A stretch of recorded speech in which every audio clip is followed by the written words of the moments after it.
아버지 그는 누구인가? 또 이러면은 어머니들이 좀 오해하실 겁니다. 다음 기회에 있으면은 어머니 그는 누구인가 꼭 말씀을 전가하도록 하겠습니다.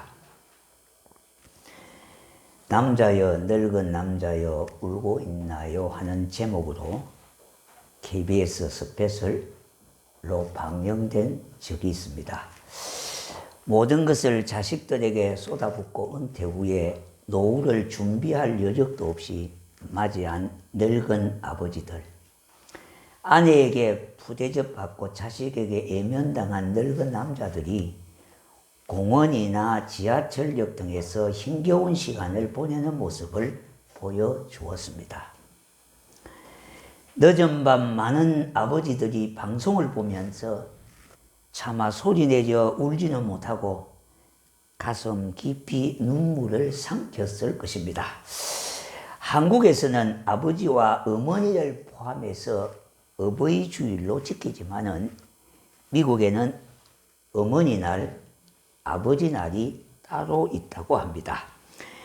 어머니 날에는 카네이션을 비롯해서 요란한 광고와 선물이 넘쳐나지만은 아버지 날에는 선물이 별로 팔리지도 않는다고 합니다. 더욱 교회에서조차도 아버지 날에는 카네이션이 보이지 않는다고 합니다. 아버지에 대한 것은 미국이나 우리나 거의 마찬가지인 것 같습니다. 이 시대의 안타까운 현실은 아버지의 권위가 무너지고 있다는 겁니다.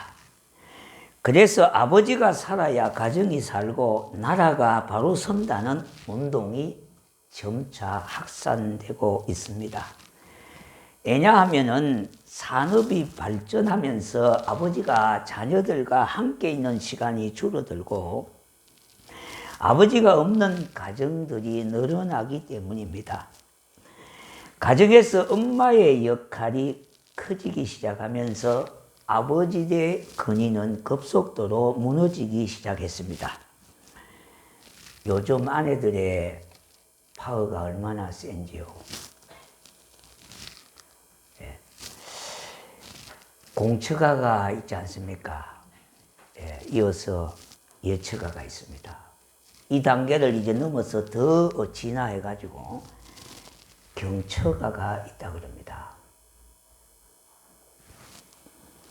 이 경처가를 말하면은 남편들이 집에 들어오면 아내를 보면은 경기가 든다는 겁니다. 그래서 무서워서 이리저리 피하는 남자를 말해서 바로 경처가라 그렇게 말합니다. 남편에게 폭력을 당하는 아내도 증가하지만은 반대로 아내에게 한두 방을 얻어맞는 남편들도 늘어나고 있다는 실정입니다. 가정에서 아이들에게 엄마가 너무 잔소리와 간섭을 많이 하고 엄마가 아이들을 컨트롤 하다 보니까 아이들이 마마보이가 되어 갑니다. 이런 아이들이 성장해서 결혼하고 아버지가 되어도 힘이 없이 아내에게 쩔쩔매게 되는 현상이 비일비재하게 일어나게 될 겁니다. 요즘 아이들은 너무 영악해서요. 엄마의 잔소리에는 눈치를 보지만은 아버지는 무시하는 추세입니다. 이 때문에 아버지들의 권위가 무너지고 있습니다. 이와 같은 무너진 아버지의 권위를 회복하고 방지하는 그 비밀은 바로 성경에 답이 있습니다. 어릴 때부터 아이들로 하여금 성경을 읽게 하는 겁니다. 신명기 말씀 6장 4절과 6절에 있는 말씀대로 아이들에게 성경을 듣게 하는 겁니다. 이스라엘아 들으라. 우리 하나님 여호와는 오직 유일한 여호와시니 너는 마음을 다하고 뜻을 다하고 힘을 다하여 내 하나님 여호와를 사랑하라. 오늘 내가 네게 명하는 이 말씀을 너는 마음에 새기고 했습니다. 저와 여러분의 아이들 장래도 하나님 말씀 안에 있다는 겁니다. 한국의 어느 교회에서 시작한 이 아버지 학교가 이제는 규모가 커져가지고 사단법인화 되어 있는데, 그 교육 과정 중에 하나가 뭐냐 하니까 이런 과정이 있습니다. 아내와 아이들에게 편지 쓰기 시간이 있습니다. 그런데 이 편지의 힘이 대단한 겁니다. 이 편지를 쓰면서 아버지들이 눈물을 터뜨리며, 물론 제자훈련 과정에도 있습니다만은, 그러나 조금 격식이 다르고 양이 다르고 농도가 다르고 범위가 좀 다릅니다만은, 그래서 아버지들이 이 편지를 쓰면서 눈물을 터뜨리며 깊은 반성과 아버지가 점점 변해가는 것을 보게 되는 수많은 감정들이 쏟아지고 있습니다. 그래서 여자분들이 아버지 학교를 막 보내려고 애를 많이 씁니다, 남편을요. 이 시대의 시급한 문제는 아버지들이 각성하고 존경받는 아버지의 역할을 다 해야 하겠습니다. 그래서 아버지의 권위를 되찾아야 합니다. 아버지의 역할만큼은 어느 누구도 대신할 수가 없지 않습니까? 어느 누구도 그 자리에 대신해 서줄 수도 있고 있어 줄 수도 없는 겁니다. 아버지가 무너지면 가정이 무너집니다. 사회가 병이 듭니다. 아버지를 공경해야 자녀들이 하나님 아버지가 제대로 믿어지고 하늘복이 그에게 임하게 되어지는 겁니다. 가정에서 아버지의 역할을 바로 찾을 때에 가정도 소망이 있고 교회도 소망이 있게 되는 겁니다. 그럼 왜 그런가? 답을 한번 찾아보겠습니다. 그 이유가 뭐냐? 첫째는 아버지는 가정의 머리가 됩니다. 고린도전서 11장 3절에 그러나 나는 너희가 알기를 원하노니 각 남자의 머리는 그리스도요 여자의 머리는 남자요 그리스도의 머리는 하나님이시라 했습니다. 여자의 머리가 남자라고 하는 것은 하나님이 정하신 창조 질서입니다. 믿는다 그러면 이거 믿어야 됩니다. 이걸 여자분들이 안 믿으면 안 돼요. 사회 통념을 믿으면 안 돼요. 세상적인 풍조를 믿으면 안 돼요. 하나님의 말씀을 믿어야 돼요. 사람은 평등하지만은 엄밀히 말해서 남녀가 구분이 되어지는 겁니다. 이는 사회 통념상의 문제가 아니라 하나님의 창조 질서에 의해서 남자와 여자라고 하는 사람의 신분은 같습니다만은 그러나 역할은 구분이 된다는 겁니다. 에베소서 5장 22절 23절 아내들이요 자기 남편에게 복종하기를 주께 하더라.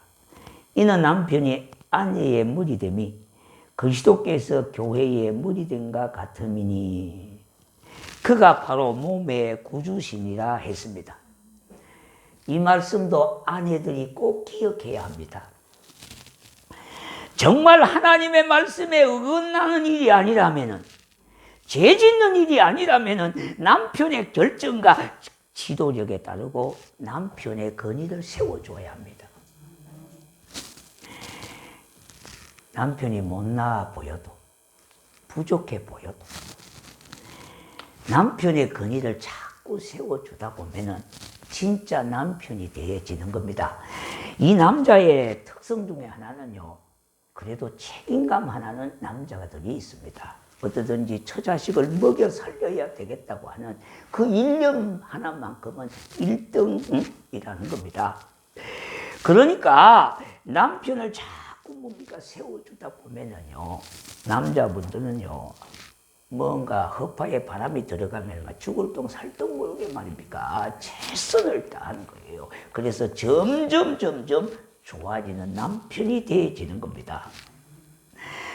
자, 여러분들 아내가 착각하는 게 있는데요. 내 남편은 내가 잘 다스리고 조종을 하면은 그렇게 된다고 생각하는데 그거 착각 중에 착각입니다. 남편을 변화시키는 것은 아내가 하는 역할이 아니라 하나님이 하실 일이에요. 남편의 권위를 세워주라는 말씀대로 살면 가정이 변화될 수밖에 없습니다. 물론 아버지의 권위가 무너진 이유가 여러 요인이 있습니다. 문화적인 요인도 있고 사회적인 요인도 있지만은 가까운 곳에서 찾는다면은 결국은 돈 문제입니다. 돈 문제. 오늘날 대중매체의 발달로 인하여 아내들이 남편을 다른 남편들과 비교하기 시작했습니다. 거기서 문제가 발단되어졌다는 겁니다. 누구 집에 아빠는 연봉이 얼마라던데 당신은 평생에 그 돈이나 만져나 보겠어. 이렇게 얘기를 하는 거면요, 엄청 아내가 미련한 것이고 남편을 한마디로 말하면 무시하는 처사입니다. 아이들은 돈이 없어 엄마에게 무시당하는 아빠를 결코 철들기 전에는요 존경하지를 않습니다.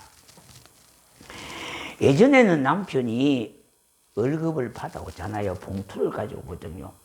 그러면 그 월급 봉투에 온 가족의 시선이 집중되어 있습니다. 아빠가 월급 받아오셨다. 이러면 온 가족이 안방에 모였어. 그 월급 봉투 내미는 아빠의 손을 쳐다보면서 순종적으로 기다리고 그렇게 했습니다. 그런데 요새는요, 다 통장으로 돈이 적방으로 들어가다 보니까 거꾸로 아내에게 남편이 용돈을 다 쓰는 형편이 됐습니다. 시대의 흐름이라고 하지만은 경제력을 가지고 남자의 능력을 평가하기에 남편을 돈 벌어 오는 기계로 여기는 여자분들도 있다고 그럽니다. 돈 벌지 못하면 집에 들어오지 말라는 이런 아내들도 있다고 그래요. 여러분, 믿는 사람은 절대 그래서는 안 돼요. 믿는 사람들도 그와 같은 사람이 얼마든지 있을 수가 있다 이 말이에요. 남편을 경제적인 수단이나 돈이 능력으로 착각되어지고 대신되어지는 일에는 이와 같은 일들이 얼마든지 있을 수가 있다는 겁니다. 저의 세대는 어릴 때부터 아이들 용돈을 공납금이다 그랬죠. 그때는요, 등록금을 아버지를 통해서 받았습니다. 물론 아내와 의논하고 동의를 받아서 반드시 뭡니까? 아빠를 통해서 돈이 나가는, 창구가 아빠의 손을 통해서 나가는 것이 일어나되어 있었습니다. 뭐 돈 달라고 하면 너 아빠한테 돈 달라고 그래. 이렇게 되는 거예요. 네. 공납금도 너 아빠가 언제 준다더라. 이렇게 된 거예요. 그래서 아이들이나 어른이나 돈의 힘은 대단하기 때문인 겁니다. 오늘의 아빠는 돈이 없습니다. 돈만 없는 것이 아니라 기운까지 떨어지니 아버지의 무능함이 극에 달하고 있는 것입니다. 자, 아이들의 의식 속에는요, 아버지는 왜 있지 하는 세대입니다. 지금 세대가. 지난주죠. 모 방송 프로 중에, 이번 주 아니 지난주에요. 오늘의 아버지에 대한 이야기를 하는 중에 어느 유치원생의 일기에 충격을 받은 영상이 있습니다. 우리 집에는 냉장고도 필요하고 엄마도 필요한데 강아지도 필요한데 아버지는 왜 필요할까? 그걸 듣는 순간 가슴이 너무나 내려왔습니다. 아버지가 왜 이렇게까지 되었을까? 오늘 이 땅에 사는 아버지가 왜 이렇게까지 되었을까? 이 말입니다. 두 번째는 아버지는 한 가정의 가장입니다. 오늘 이 본문 말씀 10절에 보니까 여자는 천사들로 말미암아 건세 아래 있는 표를 그 머리 위에 둘지니라 했습니다. 이 구절에서요, 건세 아래 있는 표는 머리에 쓰는 수건을 말합니다. 즉 천사들이 예배를 지켜보는 상황에서 여자들은 머리에 수건을 쓰므로 정숙함과 복종의 표시를 나타내야 한다는 말씀이기도 합니다. 이 말씀이요. 지금도 천주교회에서는 여신도들이 미사를 드릴 때에 수건을 쓰지 않습니까? 공중예배 때나 성공회나 정교회도 마찬가지입니다. 여자들은 반드시 머리에 수건을 쓰고 예배를 드리지만 남자들은 머리에 수건을 쓰지 말라고 성경은 말하고 있습니다. 물론 우리 개신교는 이 자체를 하나의 의식이라고 생각해요. 의미는 중요하지만 그래서 채택을 하지 않아서 우리 개신교에서는 예배 드릴 때 여자분들이 수건을 쓰지 않습니다만 히랍 정교회라든지 러시아 정교회라든지 성공회라든지 천주교회는 가톨릭은 지금도 그렇게 쓰고 있다 이 말입니다. 그 이유는 당시 간섭으로 여자들이 머리에 수건을 쓰는 것은 남성의 권위를 인정하는 표였고 그렇게 함으로써 교회의 질서를 유지하기 위해서였다는 겁니다. 여자가 수건을 쓰지 않고 예배에 참석하면 그 머리에 욕되고 하는 것이고 머리를 민 것과 다름이 없다고 했습니다. 오늘 이 본문 말씀 5절을 한번 다 같이 읽어볼게요. 시작요.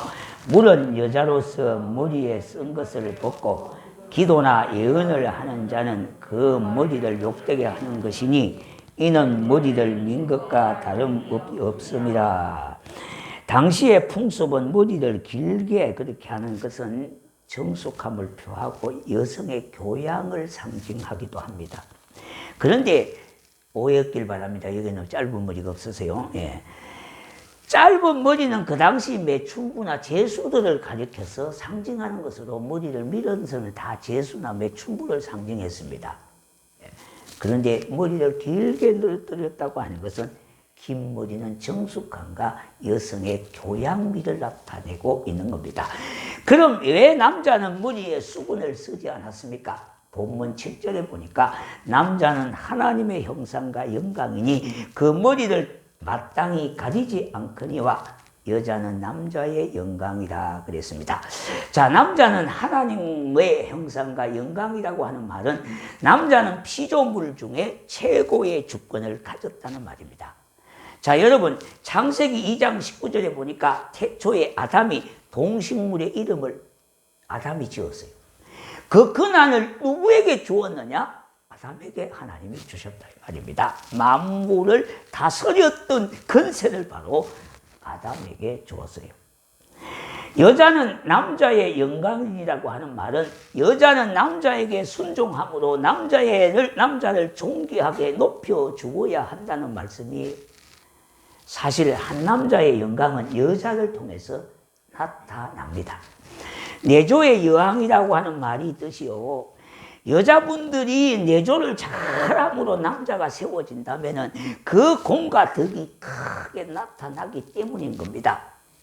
고린도전서 11장 11절 12절에 보니 그러나 주 안에는 남자 없이 여자만 있지 않고 여자 없이 남자만 있지 아니하리라. 이는 여자가 남자에서 난 것 같이 남자도 여자로 말미암아 났습니다. 그리고 모든 것이 하나님에게서 났느니라 했습니다. 하나님 안에서는 남자와 여자는 하나고 동등한 존재인 것은 사실입니다. 그러나 대표권은 남자에게 주라는 말입니다. 아시겠죠? 이거는 여자분들이 섭섭할 리가 아니에요. 성경을 믿고 예수를 믿는다면 여기 아멘 하셔야 돼요. 그런데 입을 딱 다먹고 지금 마스크를 쓰고 있으니까 제가 더 이상 묻진 않겠습니다만 또 원래 이거는 아멘 중에 아멘을 해야 되거든요. 예.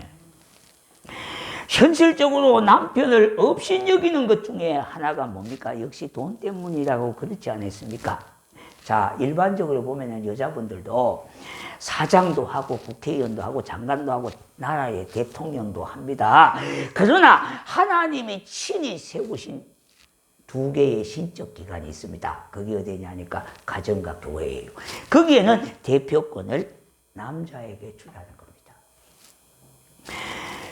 경제력을 가지고 다른 남자분들과 비교하지 말아야 됩니다. 절대 우리 예수 믿는 사람들은 비교하면 안 돼요. 남자가 돈을 좀 못 벌어도 남편 자체를 귀하게 여겨야 돼요. 돈보다 하나님이 귀하고 남편이 귀하지요. 예. 돈으로 모든 것을 다 판단하고 다 평가하는 시대 속에서 우리는 좀 자유를 누려야 되지 않겠습니까? 돈보다도 하나님이 소중한 거요. 예수가 소중한 거요. 돈보다도 남편 자체가 소중한 거예요. 그런데 믿는다고 하면서도 이런 덩식에서 벗어나지 못하고. 예. 돈 자본주의 국가에서 돈을 배격할 수는 없겠지만 돈보다 먼저 사람이라고 하는 거예요. 이 의식을 우리는 크게 좀 가져야 돼요. 그럼 왜 남자는 머리에 수건을 쓰지 않습니까? 본문 7절에 보니까 남자는 하나님의 형상과 영광이니 그 머리를 마땅히 뭡니까? 예, 가지지 않거니와 여자는 남자의 영광이니라 그렇게 했습니다. 자, 돈에서 자유하면 가정도 질서가 세워지고 행복을 찾을 수가 있습니다. 요사이 이런 풍조가 만연합니다. 남편 없이는 살아도 돈이 없으면 못 살겠다고 하는 거예요. 그래서 김 여사의 모임에서 보니까 다 김 여사가 안 나가다 어쩌다 몸치장을 하고 동창회를 나갔는데 다 보니까 남자분들이 다 일찍 죽어들어갈 겁니다. 그래서 몇 억 근데 자기는 남자가 아직도 생생하게 살아있으니까 돌아와서는 입이 이만큼 나왔습니다. 동창회 모처럼 갔는데 왜 그렇게 자네는 기분이 나쁜가? 말 시키지 말라는 겁니다. 또 물으니까 또 말 시키지 말라는 겁니다. 어쩌다 남편이 사정해서 물으니까 다른 옆에 애들은 다 남자가 없이 몇 억씩 가지고 있는데 당신은 오늘까지 말짱하게 집에서 밥 새끼 먹어가면서 있으니 내가 분통이 안 터질 수밖에 없다고 그렇게 말하는 겁니다. 여러분, 이거는 일부 중에 일부겠지만은 이런 풍조가 점점 확산되고 지고 있다는 겁니다. 세 번째요, 아버지는 하나님의 형상이고 영광입니다. 고린도전서 11장 7절에 남자는 하나님의 형상과 영광이라고 했습니다. 한편으로 이 말씀은 가정에서의 아버지의 책임을 말해 줍니다. 아버지는 하나님의 이음과 영광과 사랑을 가정과 세상에 드러내어 하나님이 존중받게 하는 존재입니다. 아버지들에게 정신이 번쩍 나게 하는 말씀 아닙니까? 그만큼 아버지가 책임이 막중하다 이 말입니다. 이스라엘 아버지들은요, 자녀들에게 어릴 때부터 맨 처음으로 가르치는 것이 뭡니까? 성경. 바로 세마 교육입니다. 이스라엘아 들으라. 하나님의 말씀을 어릴 때부터 듣게 하는 겁니다.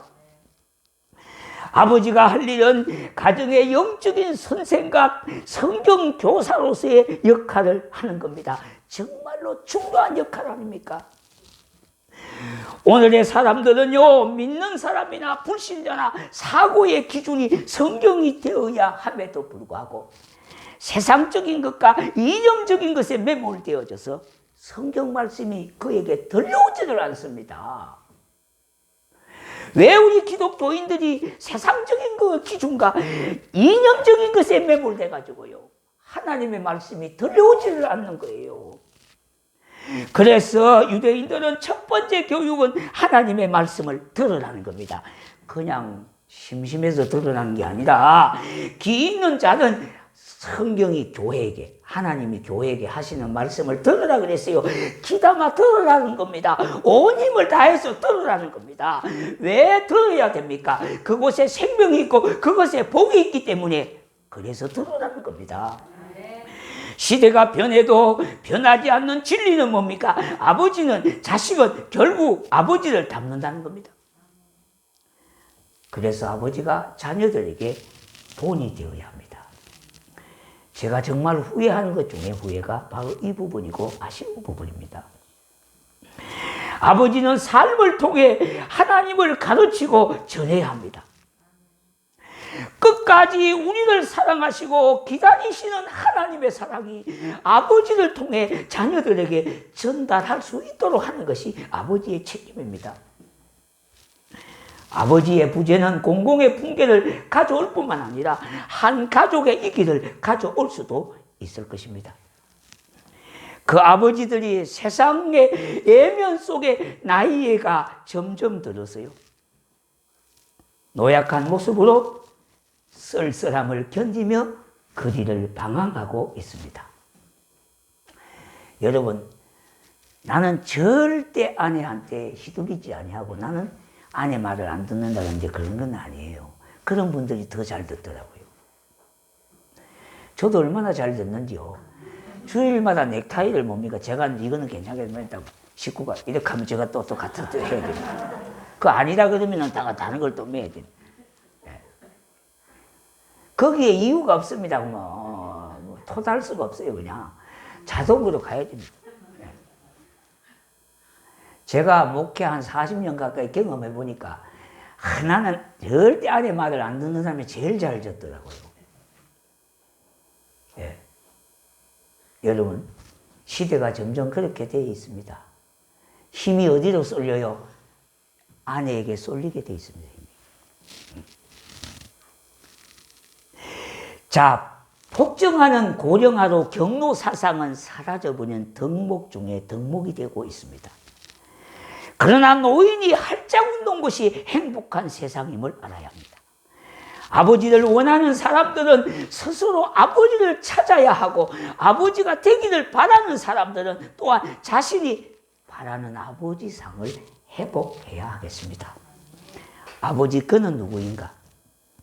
한가정과 교회의 대표권자이며 하나님의 형상과 영광이라고 했습니다.